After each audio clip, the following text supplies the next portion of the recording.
There you go. Beautiful, man. Beautiful. Thank you so I hope much you, for I hope that. you got that. Thank you. Oh, I hope you got. thank you. Thank you. Thank you. Thank you. Thank you. That's, Thank you. that's enough. That's plenty. Shut up.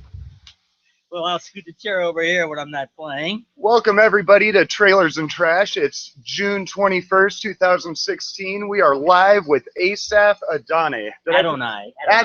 Asaph Adonai. Yeah, the PH has an F sound. Asaph, Okay, thank you so much for coming on the show today. yeah, my really pleasure. Thanks appreciate for it. having me. Yeah, I'm Absolutely. very humbled to get this opportunity to be a part of your show here. Yeah, it's going to be a lot of fun. We're just going to dive right into it here. Let's talk about you grew up in Sacramento. Yeah, right? well, I was born in Alaska, Air Force family. Okay.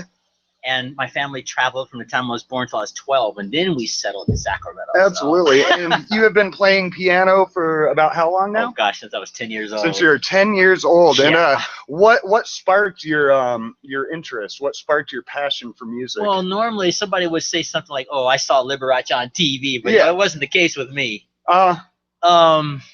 Actually, I used to watch the Charlie Brown cartoon. You remember Linus? Yeah, yep.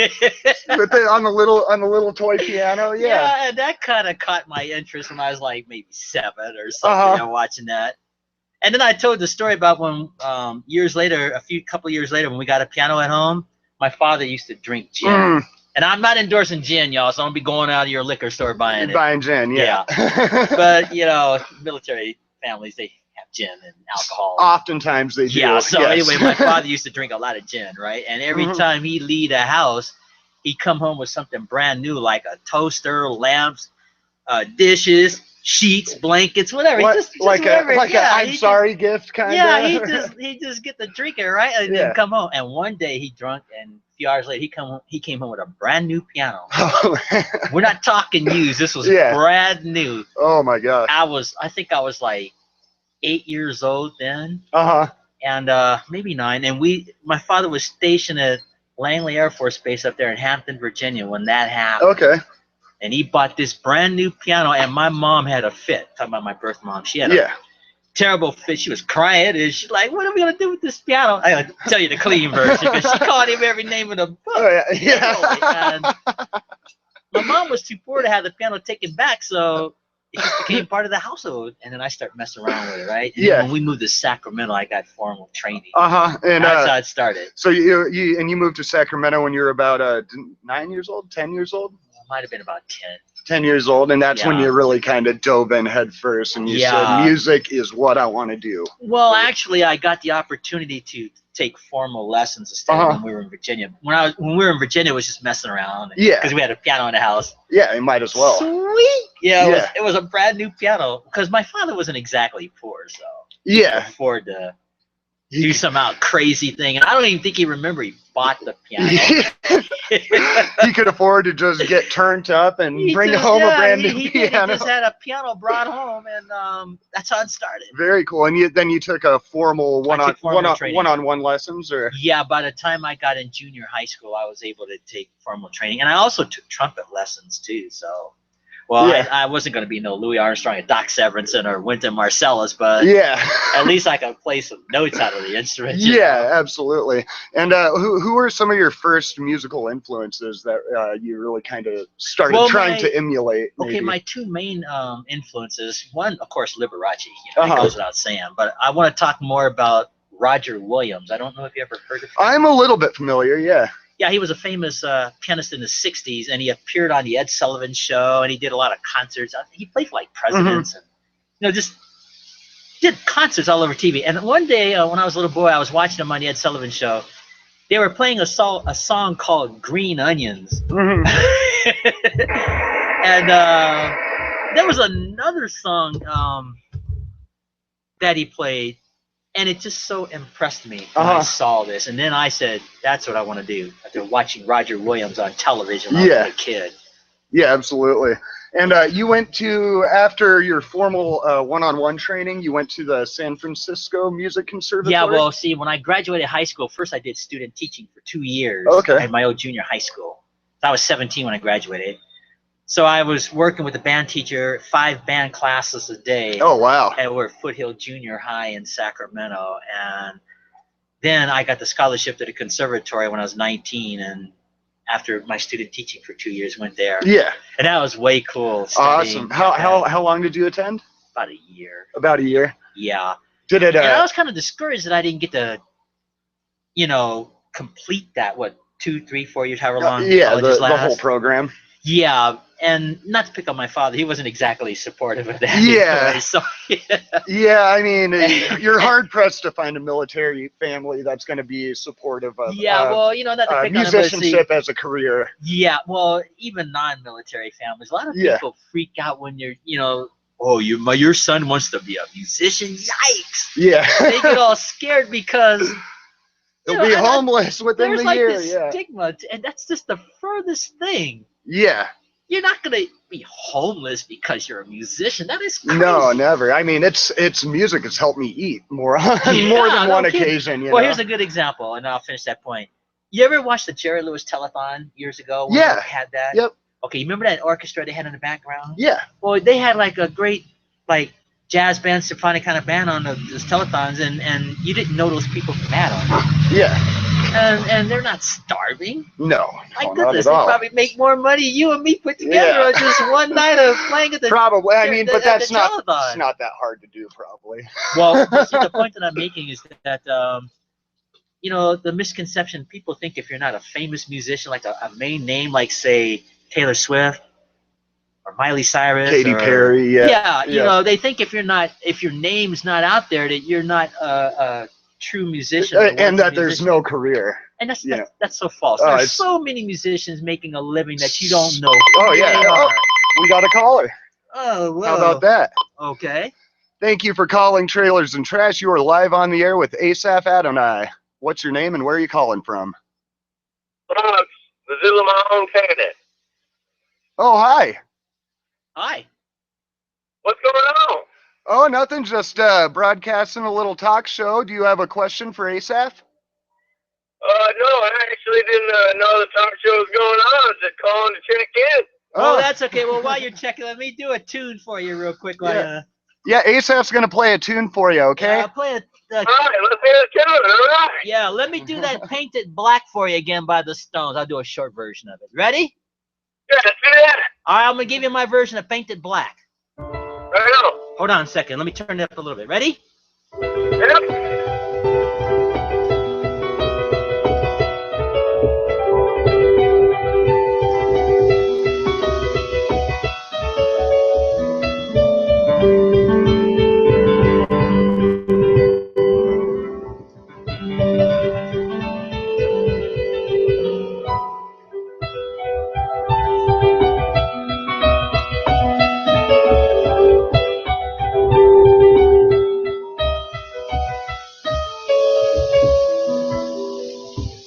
There you go. Short version of Painted Black for you.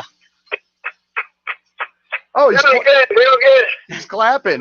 Well, that's a classical piano version of Painted Black. And, of course, if I were playing on a real grand piano, it'd sound a lot better than what we're using here. But it serves the purpose. Right on. Are you right there at the studio there in Montana? Yeah, right here at the studio, outside in the trailer park. Mm-hmm. No kidding. You guys are outside today, huh? Yeah, outside, we sure are. Yeah. Yep. Where are you? I'm on the south end of town here. Oh. Well, you might recognize me if you live here in Missoula. I'm the guy that usually plays at the Southgate Mall every Christmas holiday. Oh, right on. Yeah, that's me. Cool. Hey, can I? You probably wouldn't recognize me. I'm just the guy that digs ditches and fixes pipes. Well, we all have our perspective gifts. There's nothing wrong with that. Not a thing wrong with that. Absolutely. Right on. Where's Marles at, Nick? What? He's in his room, sleeping. How's your show going?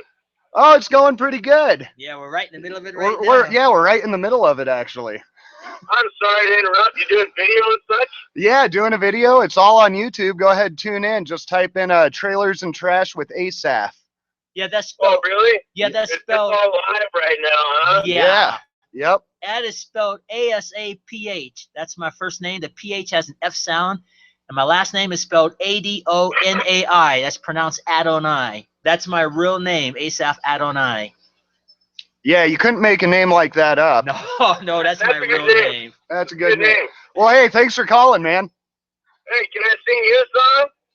Yeah, sure, Give yeah. him a few seconds. Yeah, why not? Okay. Yeah, right? All right, go ahead. You got a few seconds. All right. Always look on the bright side of life. That's all I got. All right, there you go. Hey, thanks for calling, man. Love you. All right. Love you. Bye.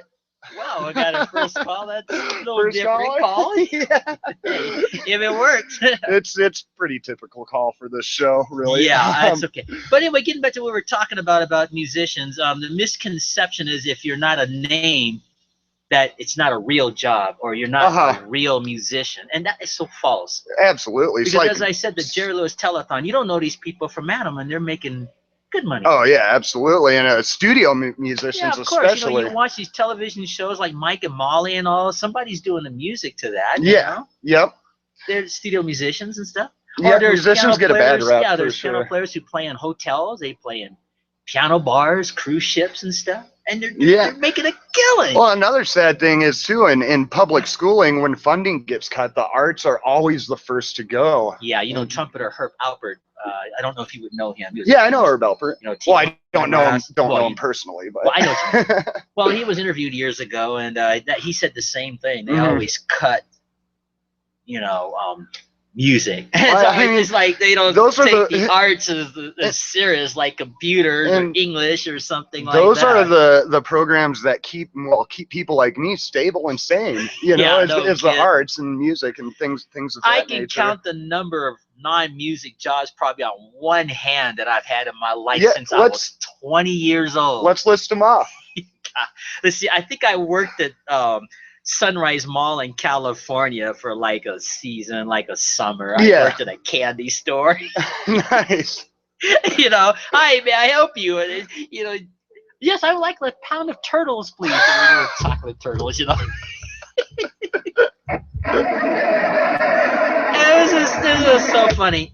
Well, okay, and then I worked at a supermarket once as a courtesy clerk. I did that for a while, but everybody just like a greeter, pretty much. Well, actually, I was bagging groceries. Hi, may I help you? And you stocking groceries and bags. These days they have plastic bags, but when I was coming up, they had these big, clumsy, big paper brown bags.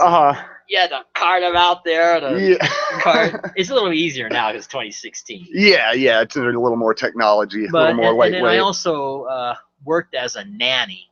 I used to be a nanny. Cool. I cook families and housekeeping and childcare and errands and cooking and all that until I became a full-time pianist. Very cool. And you could probably, I mean, with your nanny job, you could probably work a little bit of music into that, I would imagine. It was, in my case, it was always easier if I was going to have to get a job outside of music to get one of them jobs that you're not stuck in a job.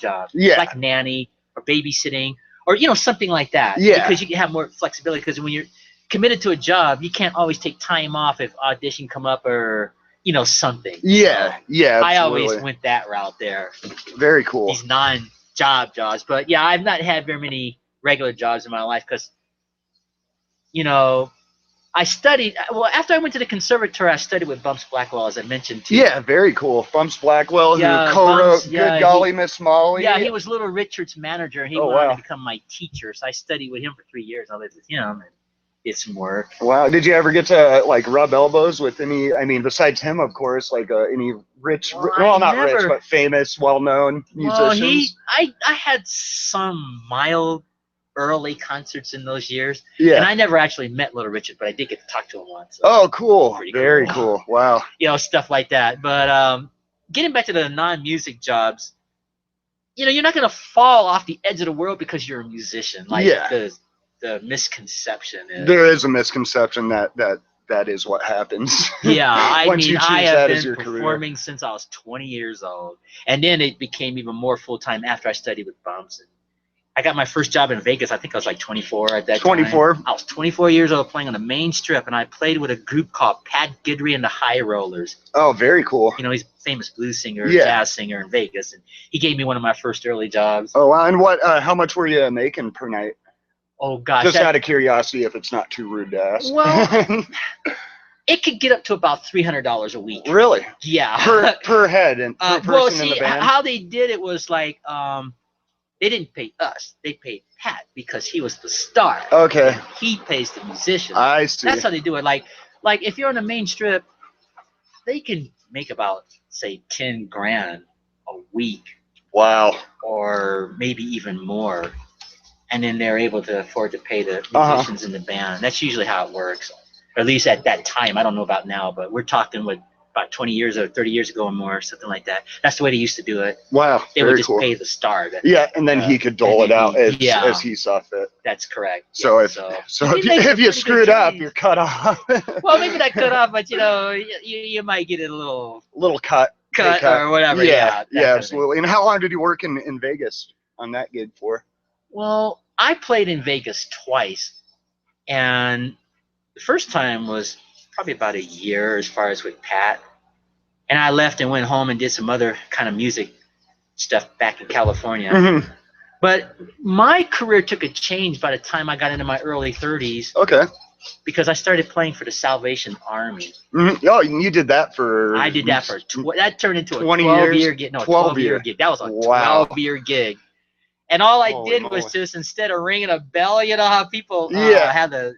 what they call bell ringers. How they sit and ring that bell and make you not want to give them any money. Yeah, that bell is just completely I was just obnoxious. doing my music instead. They'd put a kettle next to me. Oh man, I bet they loved you. Yeah, well, I bet they loved I'm not you. taking credit for that, but it was rewarding to know. Well, I was getting paid small. Small, yeah. But I would make about $300 to $400 a day in my kettle. Yeah. On behalf of the Salvation Army. And what was rewarding about that was it was helping other people. Yeah, it was helping me too. But, and there's nothing wrong with like making a lot of money, for yourself and concerts or working in bands in Vegas or whatever. But that was rewarding to me. Yeah, absolutely. Yeah, pulling in $300 or $400 to help those who are needy. That was very rewarding. Yeah. And that turned into a 12-year gig with the Salvation Army.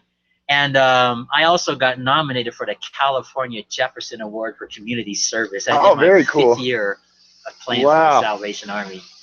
And I remember I got a letter from ABC. It was like, "You've been nominated." I was like, cool. They had this. Yeah, I mean, if you just do a quick Google search on Asaph Adonai.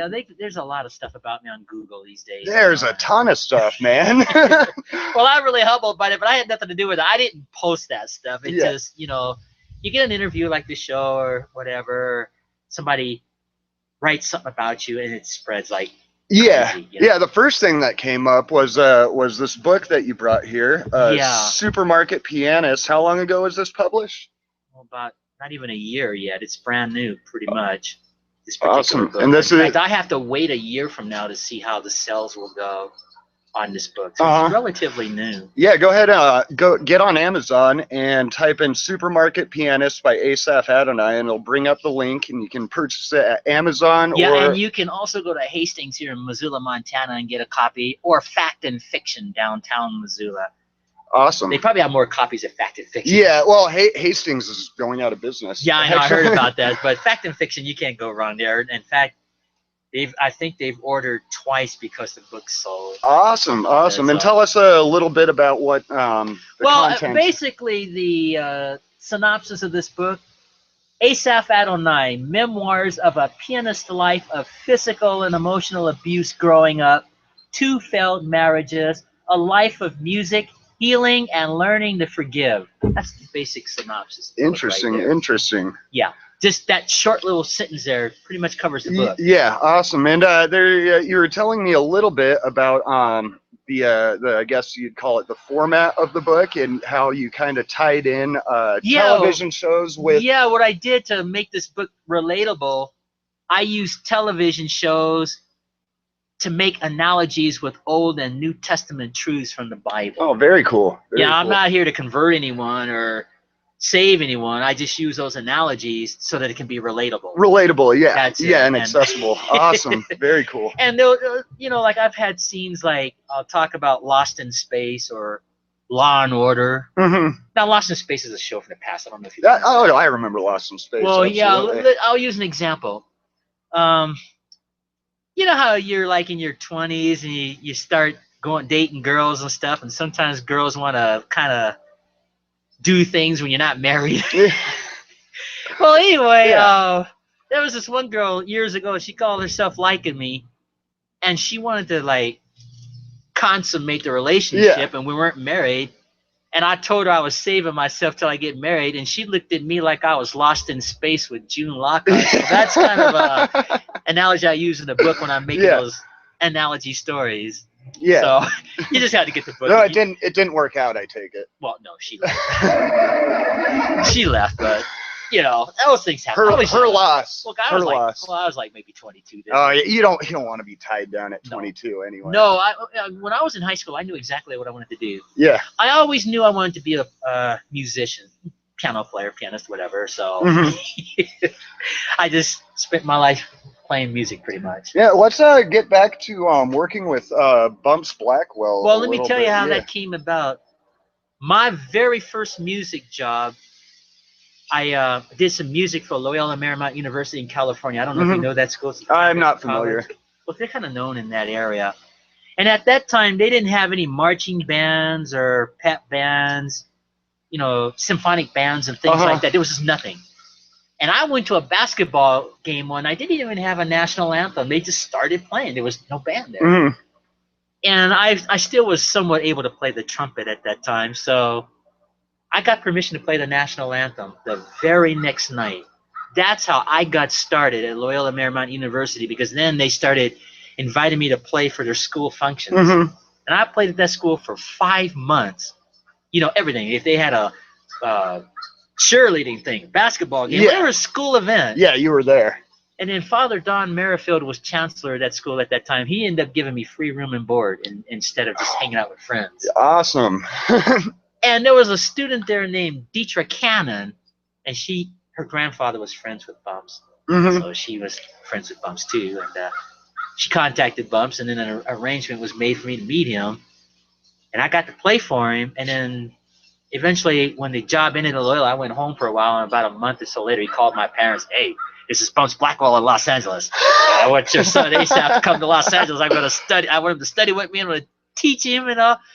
And my mom was leery. Everybody knew Bumps because, you know, let's talk about him for a second. You know, this is a man that worked with Quincy Jones, Herb Alpert, Sonny Bono, Ray Charles, Lou Rawls. These people from the past, obviously. Co-wrote some of the greatest hits ever. You know, Tutti Frutti, Golly Miss Molly, You Send Me. Yeah, Ready Teddy. Yeah. You know, you can just look up any of those songs, and sometimes you can get the sheet music and see the name Blackwell. Yeah. Or look up Bumps Blackwell on Wikipedia or something.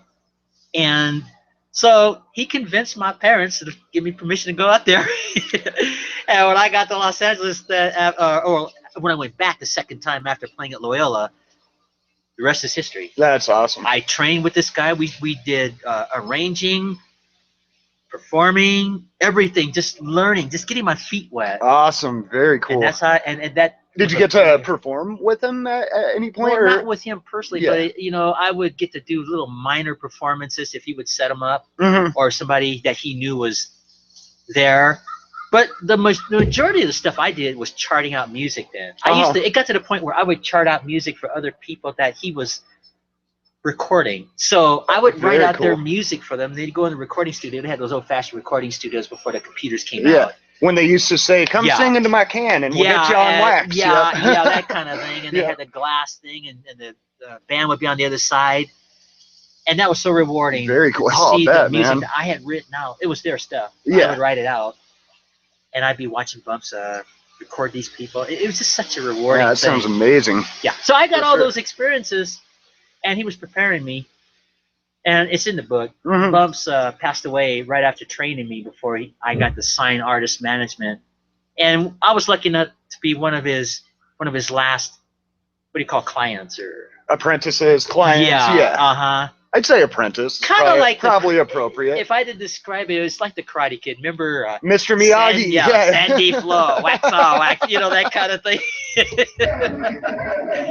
And that's what it was like, because it was one-on-one with Bumps. Yeah. So he was just teaching me just about everything this man knew about music. Oh, very, very cool. Do you have any Bumps Blackwell licks you might be able I don't know about licks, but, to share with us? Let me do one of. Well, I think his most famous song was a song called "You Send Me." Let's see.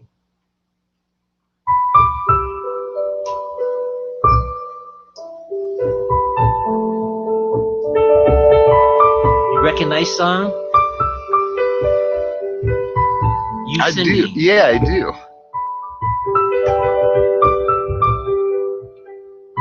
Bumps wrote this song.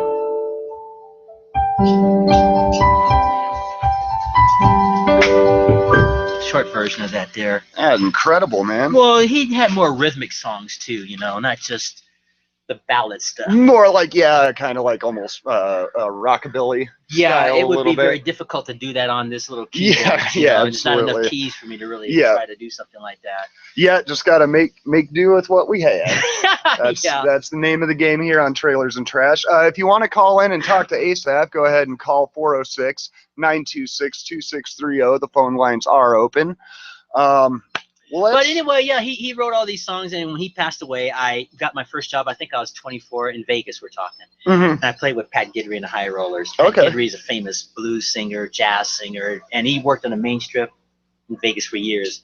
Name on a marquee with people like Wayne Newton, Tom Jones, and you know all those performers at that time. big names. Yeah, big names, absolutely. Yeah, he even made it possible for me to play with Dinah Shore. I don't know if your audience will remember Dinah Shore. She was a famous singer. I recognize the name, but I can't play. Well, she had a talk show similar to what you had years later, and I got to actually play with this lady. Oh, so, very cool, very cool. And you have your own talk show. You have several talk shows, as a matter of fact. Actually, the main show that I'm trying to do is a show called Music with Asaph. It's a remake update of the Lawrence Welk Show, for if your audience remembers Lawrence Welk music show. And I'm attempting to bring the Lawrence Welk Show back to life, but it's called Music with Asaph. It's not called Lawrence Welk. Yeah. And so we did a pilot through the MCAT studio, and then they aired it a few times, and then PBS picked it up December of that year. Oh, very cool. So, very cool. I'm just going to attempt to bring it back to life. How long have you been kind of involved in like more visual media, broadcasting, probably about television? a year and a half, as far as being here in Missoula. I've been doing that about a year and a half, maybe. Very cool. And yeah, MCAT's been an awesome resource for you, it sounds like. Yeah, Missoula Community Access Television. Very cool. MCAT. Yeah, they have been very good to me. Joe Barrett and especially Noel McAvoy and Scott Ramp and Lori and all the rest of the gang that I don't have time to mention in this interview. I think they're a fantastic television station. Yeah, absolutely. And they not only gave me Music with Asaph, but they gave me Asaph Cafe, and that's more like my interview show. Yeah. That's more like kind of free form. Yeah, you know, like if people get on Asaph Cafe, all they have to do is just talk to me as I play the piano. That's it. Yeah. And it's funny, some of the things they've talked about. We've talked about Wonder Woman, mail order brides. People talk about their dogs, their cats, their family, their jobs, their hobbies. You know, everybody has a story. Yeah, absolutely. So, the topics of conversation are infinite. Yeah, so you know, we tape Asaph Cafe every Thursday.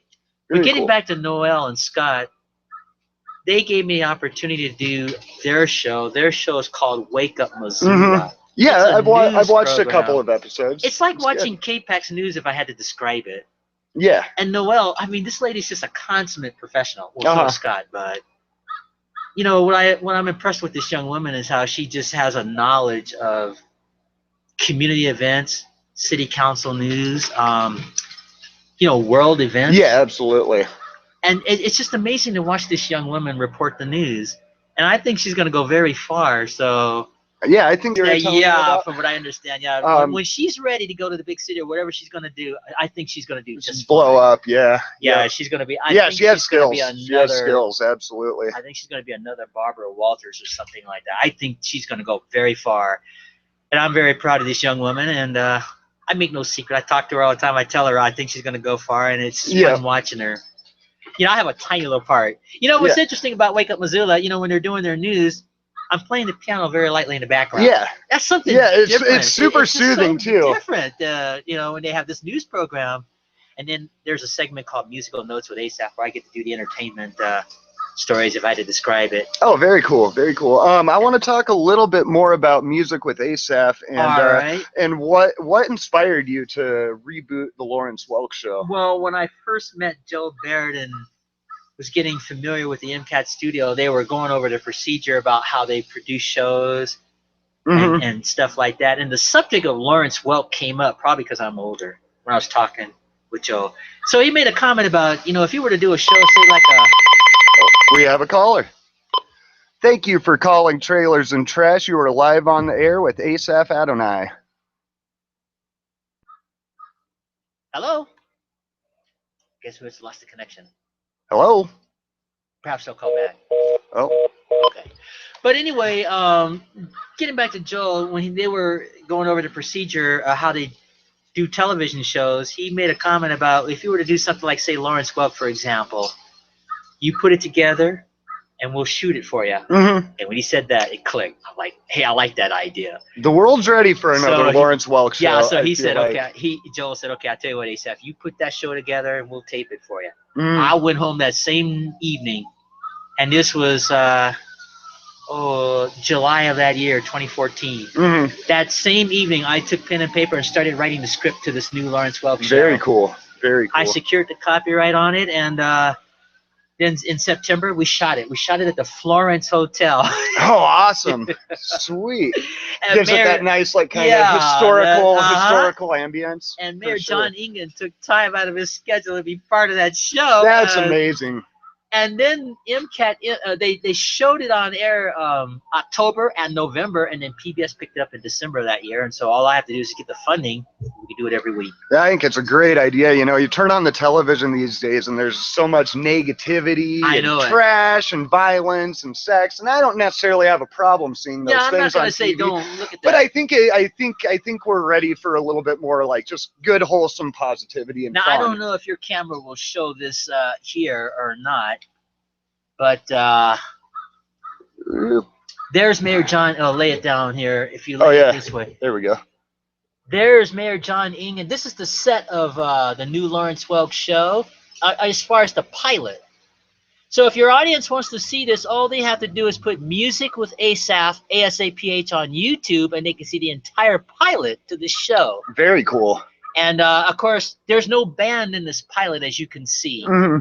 But when we do the series, we'll have an orchestra, a band like Lawrence Welk, we'll have the ballroom, and some of the performers, people like Maya Wynn. I don't know if you know her. I'm not familiar, She's a fantastic young singer, and we had other performers on this show like Lawrence Welk. We had our own bubbles and the whole work. Oh, very cool. The bubbles really that's kind of what made that show, too. I know, and we have bubbles going throughout, and I don't know if this will show. Let's see.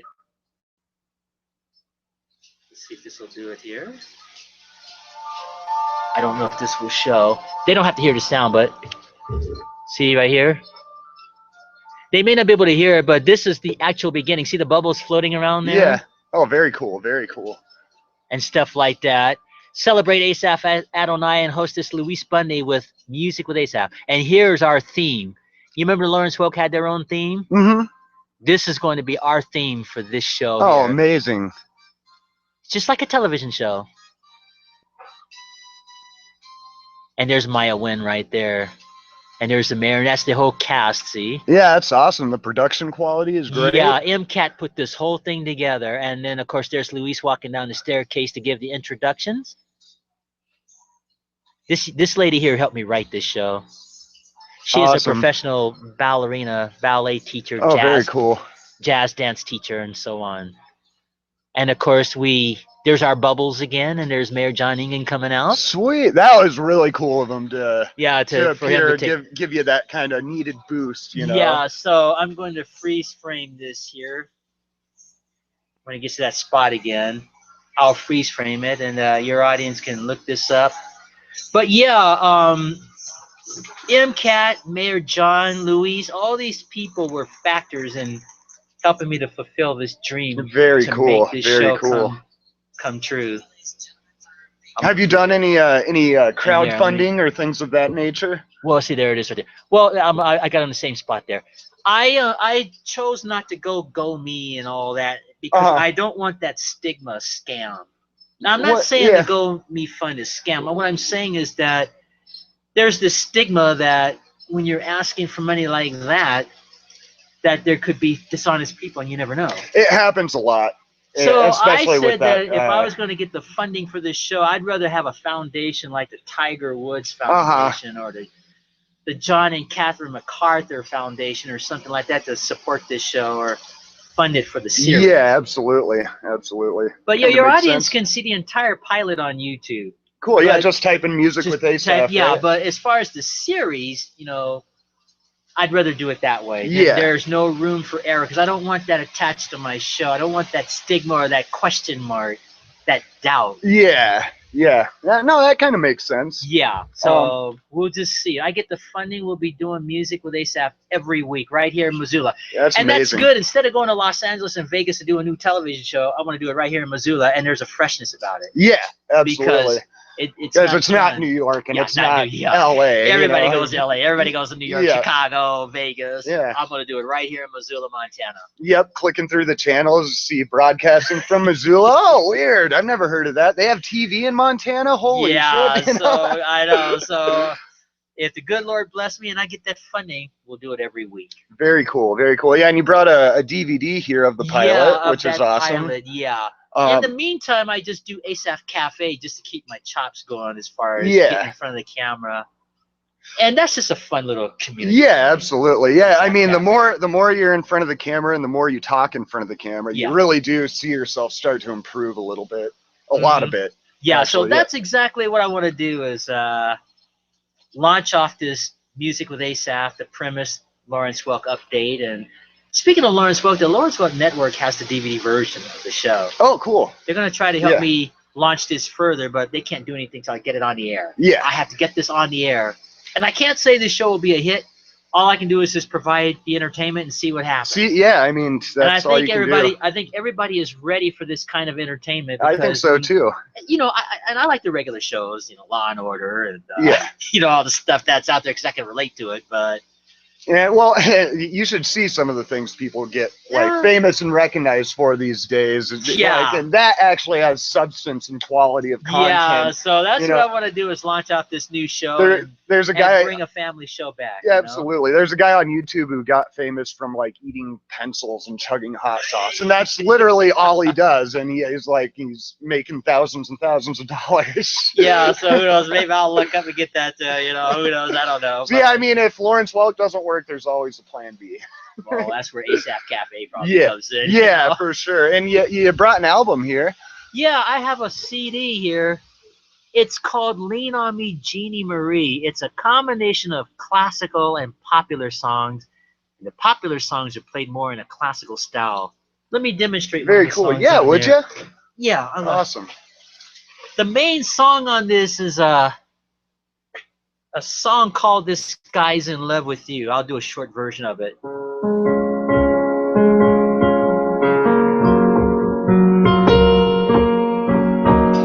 You ever heard this song? You recognize it? I have.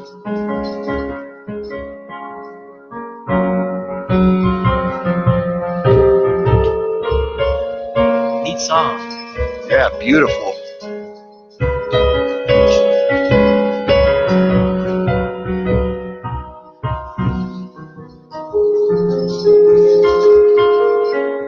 Song, you know? I'm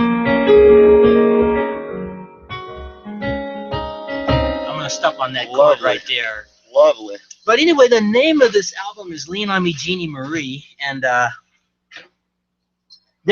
name Jeannie Marie has a reason that it's on there. Mm-hmm. When you think of Lean on Me, the song that goes like this.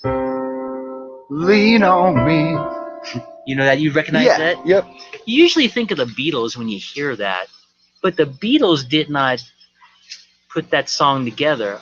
No, I mean, their first couple albums are almost all cover songs by the Beatles. But they were so well known that everybody associates Lean on Me with the Beatles. Mm-hmm. It was an African-American singer named Bill Withers who introduced that song. I don't know if you know him or not. I'm familiar.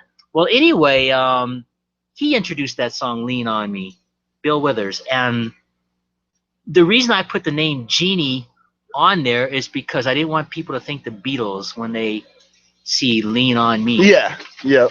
And I have nothing against the Beatles. But I just wanted to make sure to get that distinction, see? Yeah. So the G in Genie, me, it rhymes with me on Lean on Me, Jeannie Marie. Yeah. Very so cool. that's very cool. why I have the name Jeannie Marie on the album. And where can people go out and buy this? They can either send me an email at asaphadonai@hotmail.com. I'll spell it.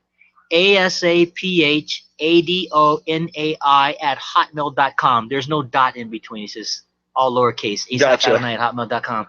Or they can go to Morgenroth in Missoula, Montana, and I have a consignment deal with them. You can probably order it through them. Very or cool. They'll contact me, and cool. I'll make the arrangements. And Bandcamp as well, right? Yeah, it's on Bandcamp. Yeah. I wouldn't have thought of that. Yeah, you can get it on bandcamp.com. Just put Lean on Me, Jeannie Marie. The entire album's on Bandcamp. Very You can cool. just get it there, save however it's going to cost. Yeah, yeah. Or It's good to get- I would've listen thought, to the tracks, make sure you want to buy it, and then Yeah, well, some people just take like whatever songs they want. I got 14 hits in Germany over Bonnie Tyler's Total Eclipse of the Heart. Oh wow. I have a piano. I don't know if I can do it on here. Let me try that. If I were on a real piano, it would be more effective. Yeah.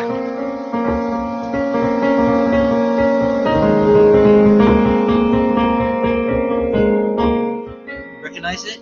I do. Yeah, absolutely. I wish I knew the words.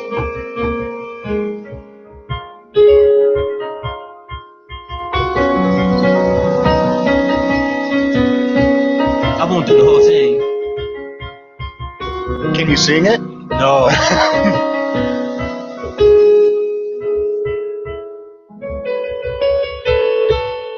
I'm gonna stop on that. Beautiful. That gives you an idea. Do you do any singing? No, out of I never. curiosity? No, I never bothered to sing. You don't want to hear me sing. Oh, sure I do. No. I think Kermit the Frog probably sings better than I do. Oh, That gives you an idea. nonsense. No, but I enjoy playing though. But yeah, they can get Total Eclipse of the Heart of Beethoven's Moonlight Sonata on that CD. Very cool. Release, any of those songs. Awesome, man. Awesome. And when did you decide to leave California and move up to Montana? And what kind of inspired you to move up in this direction? Well, there's two answers to that. The more serious answer, as I shared with you, I was reaching my breaking point, and I said this in one of the documentaries that the university did. I was going through so much abuse emotionally and physically, not only as an adult, but even when I was growing up with, my family, parents, and, it was just horrible. Yeah. And it got to a point where if I didn't do something to escape that once and for all, I'd probably be in a nut house. Yeah. And everybody would still be doing the same stupid, dysfunctional stuff. And I'm like locked up in straight jackets. So about 20 years ago, I made the decision I was going to leave everything I knew, leave my family, leave California. Yeah. And I came to Montana. This is about the farthest thing from California. Yeah, well, the funny side of that story, there's an old television show from the past, an old Western called Laramie with Philip Carey. I don't know if you remember him or not. I don't. Philip Carey was best known for playing Asa Buchanan on a soap opera called One Life to Live. But when he was a young man, he played this lightning fast, like sheriff, good guy, took out bad guys. A show called Laramie, and I happened to be watching that one day, and it's like based in Wyoming. I said, I'm gonna go to Wyoming after watching that show. Yeah. That's how this whole thing started. I said I was going to go to Wyoming, right? And then right when I was preparing to leave California at the last minute, I chose Montana. Yeah. So good choice. Yeah, good so choice. what I did, but yeah, the inspiration came from watching Philip Carey and Laramie, So anyway, I called my auntie in New York. I said, Auntie, I want to come to New York because I'm getting ready to move to Montana. She's like, come on up, baby. You know how aunties are. Yeah. So I left California, and I went to New York, and I stayed with my Aunt Doris. And then 2 months later, came to Montana, and the rest is history. Very cool. Well, we are lucky to have you, my friend. I'm very humbled to be here, too. You're It's just fun. Talented individual. Thank you. But as far as the dysfunction, I mean, this is going to sound kind of dark. See, I told you I have two moms. And my birth mom, she had her own depression issues when I was a little boy growing up. abuse at the hands of my father and Yeah. stuff. And people don't like to hear that. You know, people like to Mhm. take that stuff and sweep it on the rug and act Yeah. like it's no big deal. and So it I never wrote about it in happened. detail in the book. But she used to turn the gas stove on and try to kill everybody in the house. Oh my God. That's the kind of family I grew up in. Between her dysfunction, my parents fighting, I mean Yeah. physically fighting, and we have like Thanksgiving dinner, she have a pair of shades on like a prize fighter. Oh I mean, that's what it was God, yeah. like growing up Yeah. as a kid. And you know, that kind of sticks with you mentally. Oh, it you know? does, absolutely. And some people grow up in conditions like that, and they grow up and they're like this. And that's the norm. Crazy, and then you know? they grow up to be you Just know, like abusive that. and depressed Yeah, and individuals I was oftentimes. I used to think to myself, man, I know it's tough now, but I don't want to grow up and be that way. Be that, yeah. Yeah, And awesome. so, you know, that stuff was going on from the time I was a kid to early 20s whenever I was around my family. And another thing that was depressive, my birth mom comes from a family of like 10 siblings. There were 11 children in the family. Mhm. And so my earliest memories of my aunts and uncles on my mother's side, when they would see me, they were always uncomfortable with me being around because I was the firstborn of the man married to their sister. Oh, yeah. You know what I'm saying? Yep. That would, and so my presence would remind them of what their sister was going through at the hands of my father. And I'm not trying to pick on my father. You know, he had his own issues too. Doesn't excuse the behavior. The facts are the facts. Yeah. You know. And so finally, even though I was performing those early years in Los Angeles and stuff, I was still connected with my family. I had to get to a point where I had to really detach myself from that whole world. Completely, yeah. Yep. So I chose Montana and back in '96 and came out here to start my life over, and I started eventually doing my music. Awesome. And one thing led to another, and now I've got this television show. You know? Awesome, man. That I Well, try to launch off. it looks like we are about out of time. Oh, okay. It just flew by. It's already been 45 minutes. I know, and I've just had such a blast doing this. But you know, it's never too late for anyone to do anything. Absolutely. If you have a dream for your life, just do it. Just follow it, yeah. Follow Don't that. be And that's afraid. the thing that I wrote in this book too, and I tell people. Yep. And people are going to make fun of you. People are going to laugh at you the whole way, but you know, just don't let it get to you. Yeah, just do it. And have a plan, a reasonable plan. Yeah. Yep. And just follow your dream because, you know, there's going to be naysayers anyway. Oh, always. If I had a nickel for every naysayer. The better you do, the more naysayers you'll find. Yeah, and even when you're successful, they're still skeptical. Yeah. They're skeptic, even though you're on TV or news or whatever. So I always tell people, follow your dream. That's a great way to end this show. Yeah, absolutely. You're not going to have to eat ramen noodles every night. Yeah. You're gonna you might have to do it for a year, but you're not going to have to do it every night. You're going to be just fine, you know? Awesome, man. Well, hey, thanks again for coming on. Do you want to lead us out with a little tune? Yeah, why not? Awesome. Thank you. I'm going to end this with two short songs here. I'm going to do a children's song, and then lovely. I'll break into the beautiful theme song, the Christopher Reeves movie, Somewhere in Time. Oh, cool. And I'll end it with that. But let me Awesome. start with this children's song first.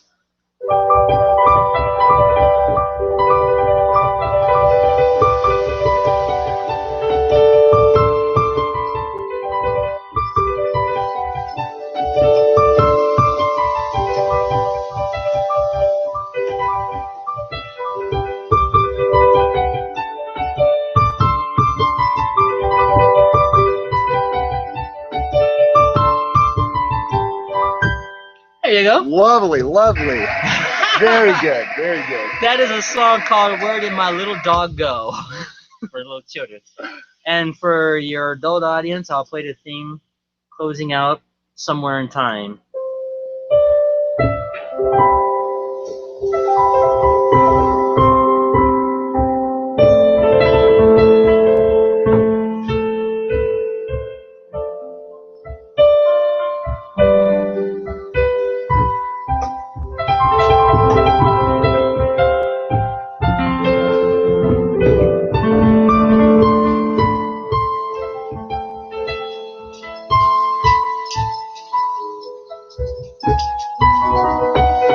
Isn't that pretty? That is beautiful. And here's the conclusion.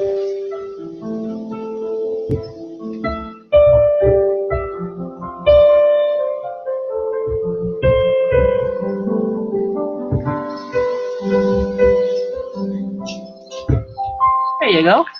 Beautiful. Hey, thanks Thank you. again, man. It was Thanks a lot for of having fun. me. Thanks for for sure. having me.